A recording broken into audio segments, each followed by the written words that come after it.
I've noticed that the kids from the Little Nightmares comics rarely get talked about anymore, mostly because the app doesn't even work on new devices.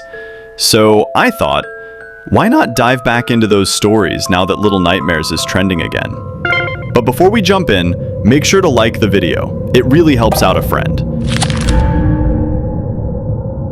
The story starts with the Lollipop Kid hurling a bully off a rooftop before angrily tossing a tricycle down after it.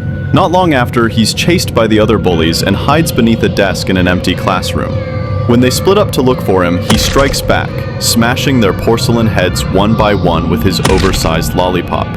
He finally makes it outside, only to find the lifeless bully and the shattered tricycle lying in the grass. Then, the sound of footsteps echoes behind him. The teacher is coming. Panicked, he rushes back inside and squeezes himself into a locker. Through the tiny air holes, the teacher's eye meets his, and that's when she finds him. The comic ends with the teacher opening the locker, looming over the terrified boy. Photos of him can later be found scattered across the Pale City. Some fans believe he might have become the barber, given their resemblance, but personally, I don't think that's the case.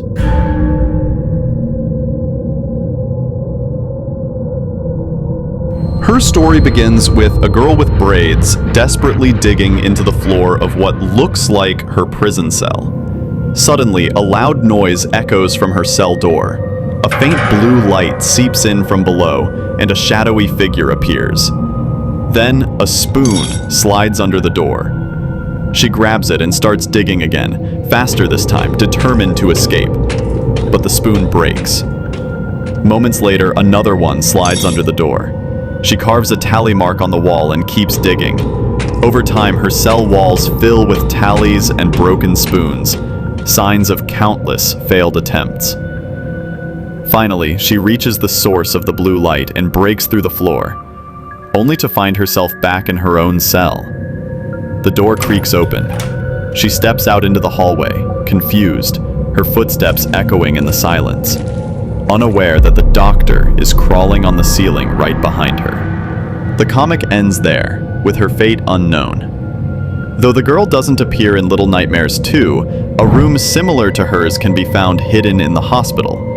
Some fans think she managed to escape, as spoon scratches appear in other parts of the city. Others believe the doctor caught her before she could get away.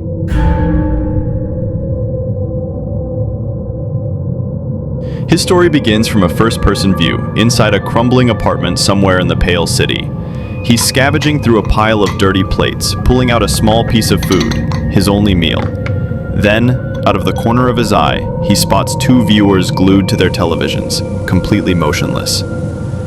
Carefully, he climbs down from the counter and sneaks through the room. That's when he notices something horrifying. A blood-stained cage and bloody footprints trailing behind the couch. Following the trail, he finds a dying rat bleeding inside a wardrobe. Desperate to help it, the boy gently picks it up and climbs toward the window, hoping to escape. But when he looks down, he realizes he's far too high up. There's no safe way down, no bridge to another building, no hope of escape. And worse, the rat in his arms has already died. Then comes the sound. The TV clicks off.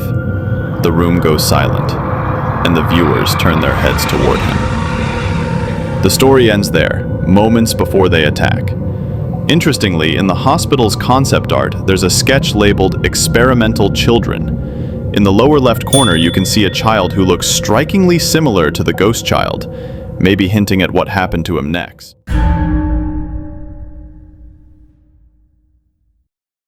The Toddler episode begins deep in the wilderness, where he discovers a small animal burrow. Curious, he crawls inside and finds the fresh corpse of a white animal.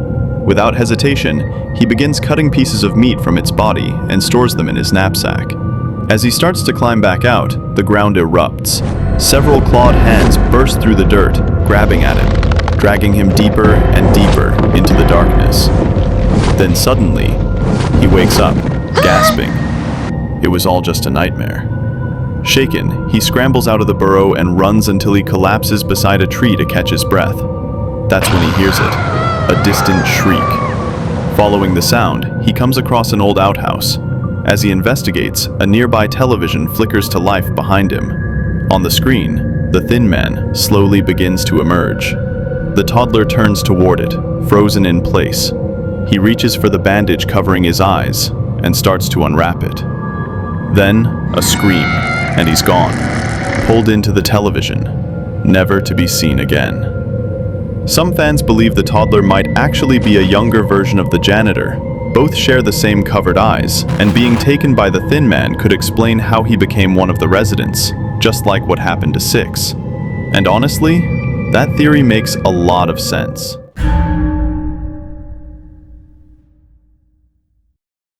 Six also makes an appearance in the comics, where she's seen fleeing from the hunter through the dark woods. Breathing heavily, she hides behind a tree and hurls a rock to draw his attention away. As the hunter turns toward the noise, Six quickly crawls into a hollow tunnel carved through the roots of a tree. She emerges on the other side, catching a glimpse of Mono sitting quietly on a tree branch, bathed in moonlight. For a brief moment, everything feels still. But the silence doesn't last. Before she can take another step, the hunter appears from the shadows and captures her. We also can't forget Mono's appearance in the comics. His episode begins with him waking up inside a burning building. Flames crawl up the walls as panicked children scream and try to escape the fire. For a moment, hope returns when the sprinklers activate, showering the room in mist and smoke. But the relief doesn't last long. Out of the haze, a dark figure appears, silent, shapeless, and begins snatching the children one by one. While chaos unfolds around him, Mono breaks away from the group, sprinting up a narrow staircase. He reaches an empty room. A chair, a few boxes, an open window, and a broken television flickering faintly in the dark. Then he hears it. Footsteps climbing the stairs. The figure is coming. With no place left to hide, Mono crawls inside the broken TV, pressing himself into the shadows. The door creaks open. The figure steps closer. Mono peeks out, and the episode ends with a horrific, unexplainable sound. And that's the end of the video. I hope you enjoyed it. If so, hit the subscribe button.